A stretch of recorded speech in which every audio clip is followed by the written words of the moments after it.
thank you so much for great days. Was a great honor for me to participate, and thank you so much Thank you, ma'am. to organizers and for mentors. And it's great to be a big group, international group. Thank you so much. It was a very nice meeting, very big meeting, and very high-level meeting from a scientific point of view. Very interesting, very dense. I am so tired now. Thank you, sir. Okay, Thank you.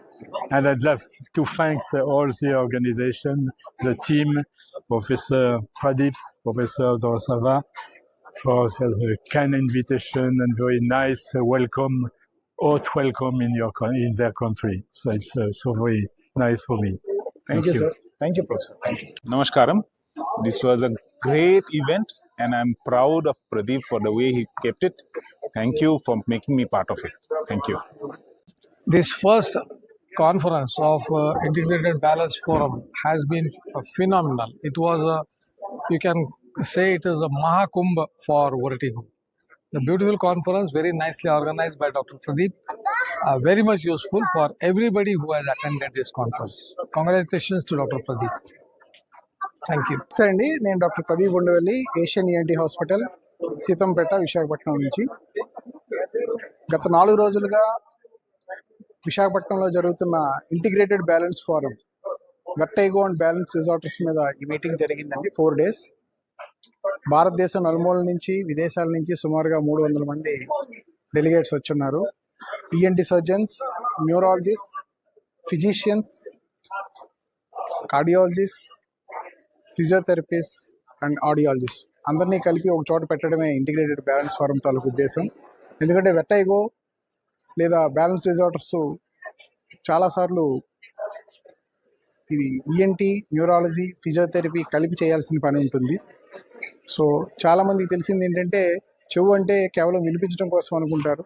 కానీ మనకి చెవులో 3 భాగాలు ఉంటాయి. బయట చెవు, మధ్య చెవు, లోపల చెవు. లోపల చెవులో మళ్ళీ 2 భాగాలు ఉంటాయండి. ఒకటి వినిపించడానికి, 2 బ్యాలెన్స్ సెన్స్ ఆర్గన్, అది బ్యాలెన్స్కి. ఈ బ్యాలెన్స్ ఆర్గన్ నుంచి బ్రెయిన్కి నర్వ్ ద్వారా సిగ్నల్ వెళ్తుంది. 80% ఈ కళ్ళు తిరిగే ప్రాబ్లమ్స్కి కారణం ఈ లోపల చెవులో ఈ బ్యాలెన్స్ పార్ట్ తాలూకు చిన్న ఇబ్బంది రావటం. ఇది రియలైజ్ అవ్వక డైరెక్ట్గా వెళ్ళి మందుల షాప్లో ఒక ట్యాబ్లెట్ తెచ్చుకోవడము, లేకపోతే ఎక్కడ పడితే అక్కడ ట్రీట్ చేయించుకోవడం జరుగుతూ ఉంటుంది. దానివల్ల ఎక్కువ రోజులు దాన్ని, అంటే జ్వరం ఎక్కువ రోజులు ఉంటే పారాసెటమాల్ తోటి మనం ఎక్కువ రోజులు మాస్క్ చేసే కొద్దీ మనకు బాడీలో డ్యామేజ్ ఎంత జరుగుతుందో, ఈ వెర్టైగో కూడా అలా కంటిన్యూస్గా మాత్రలు వాడుతూ ఉంటే డ్యామేజ్ అంతే జరుగుతుంది. సో దాన్ని సకాలంలో గుర్తించి దాన్ని డయాగ్నోస్ చేసి జబ్బుని ట్రీట్ చేయడం ఎలా అన్న దాని మీదే ఈ సదస్సు అంతాను. 4 రోజులు జరిగిన ఈ సదస్సులో దేశ విదేశాల నుంచి చాలామంది పాల్గొన్నారు. ప్రముఖులు జాన్ హాప్కిన్స్ నుంచి 2 సైంటిస్టులు, అండ్ ఇంపీరియల్ కాలేజ్ నుంచి ఒక న్యూరాలజిస్ట్, అలాగే మాస్ట్రిక్ట్ యూనివర్సిటీ నెదర్లాండ్స్ నుంచి ఒక ఈఎన్టీ సర్జన్, ఇరాక్ నుంచి, ఫ్రాన్స్ నుంచి, ఇటలీ నుంచి, ఇలా చాలా దేశాల నుంచి వక్తలు వచ్చి మాట్లాడారు, జ్ఞానాన్ని పంచారు. ప్లస్ మనం చెప్తున్నది వాళ్ళు విని వాళ్ళు కూడా అప్డేట్ అయ్యారు. సో ఇది ఒక నిరంతర ప్రక్రియ. ఈ ప్రక్రియలో ఈ నేర్చుకోవడం అనేది మేము ఎప్పుడు నేర్చుకుంటూనే ఉంటాం. దానివల్ల ఏంటంటే మనకి, మన జనాభాకి మనం ఈ సైన్స్ని ఎలా ఉపయోగించగలం అన్నది ఇది ఐబిఎఫ్ తాలూకా మెయిన్ ఉద్దేశం.